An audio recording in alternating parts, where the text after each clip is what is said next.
ಅಂದರೆ ಈಗ ನೀನು ಸ್ಟಾಪ್ ಲಾಸ್ ಹಾಕಿದ್ಯಾ ಅಲ್ವಾ, ಇಟ್ ಈಸ್ ನೋ ಅಲ್ಲಿ ನೆಸೆಸರಿನೇ ಇಲ್ಲ, ಬಟ್ ಅಲ್ಲಿ ಪುಟ್ ಪ್ರೀಮಿಯಮ್ ತುಂಬ ಚೆನ್ನಾಗಿ ಮೂವ್ ಆಗ್ತೈತೆ. But I still feel trend line ಸಪೋರ್ಟಿಂದ ಇದು ಫುಲ್ ಬ್ಯಾಕ್ ತಗೊಳುತ್ತೆ. ಸೊ ಆಲ್ಮೋಸ್ಟ್ ಎಷ್ಟು ಗೊತ್ತಾ points, around 4 point S L ಐತೆ. ಅಲ್ಲಿ ಬಿ ಟಾರ್ಗೆಟಿಂಗ್ ಅಟ್ಲೀಸ್ಟ್ 12 ಪಾಯಿಂಟ್ಸ್. ನೋಡೋಣ ಏನಾಗುತ್ತೆ. ಆರ್ಎಲ್ಸ್ ಅಲ್ಲಿ ಟೇಕ್ ಎಸ್ ಎಲ್ ಅಷ್ಟೇ, ಸಿಂಪಲ್ ಥಿಂಗ್, ಜಾಸ್ತಿ ಕಾಂಪ್ಲಿಕೇಟೆಡ್ ಮಾಡ್ಕೊಳ್ಳಲ್ಲ. ಎಸ್ ಎಲ್ ಇತ್ತು ಅಂದರೆ ಬಿ ಕಂಪೋಸ್ಡ್ ಅಷ್ಟೇ, ಆ್ಯಂಡ್ ಟ್ರೈಲ್ಡ್ ಎಸ್ ಎಲ್. ಈ ಕ್ಯಾಂಡಲ್ ಹೈ ಬ್ರೇಕ್ ಆಯ್ತಿದಂಗೆ ಎಸ್ ಎಲ್ನ ಕಾಸ್ಟಿಗೆ ಇಟ್ಬಿಡು ಅಷ್ಟೇ.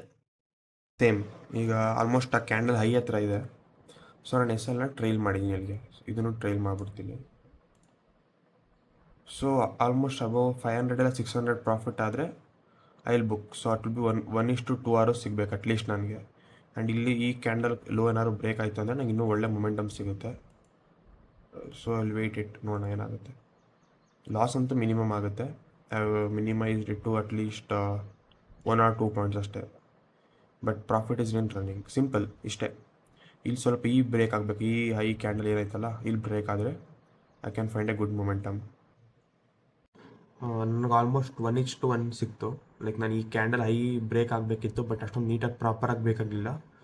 ಸೊ ನಾನು ಎಸ್ ಎಲ್ನ ಸಮ್ವಾರ್ ಇಲ್ಲಿಗೆ ಪ್ಲೇಸ್ ಮಾಡಿದೆ. ಆ್ಯಂಡ್ ಐ ನೋ ಅಷ್ಟೊಂದು ಏನು ಬಿಗ್ ಅಮೌಂಟ್ ಏನಿಲ್ಲ, ಜಸ್ಟ್ 225 rupees ಪ್ರಾಫಿಟ್ ಇದೆ ಇವತ್ತೊಂದು. ಇದು ಹೋಲ್ಡಿಂಗ್ ಪ್ರಾಫಿಟ್, ಇದು ಸಪ್ರೇಟು. ಬಟ್ ಇವತ್ತೇನು ಪೊಸಿಷನ್ ತೊಗೊಂಡಿದ್ದೀನಿ ಇಲ್ಲಿ ಬಂದು ನೋಡೋ ಗೊತ್ತಾಗುತ್ತೆ.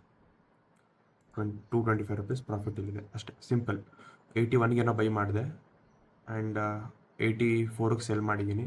ಇಟ್ಸ್ ಫೈನ್, ಯಾಕೆಂದರೆ ಮಾರ್ಕೆಟ್ ಯಾಕೋ ಸ್ವಲ್ಪ ಸೈಡ್ ವೇಸ್ ಆ್ಯಂಡ್ ಟ್ರ್ಯಾಪಿ ಅನ್ನಿಸ್ತು. It's better to close in green instead of red. So ಸ್ವಲ್ಪ ಸಿಕ್ಕಿದ್ರು it's completely fine for me.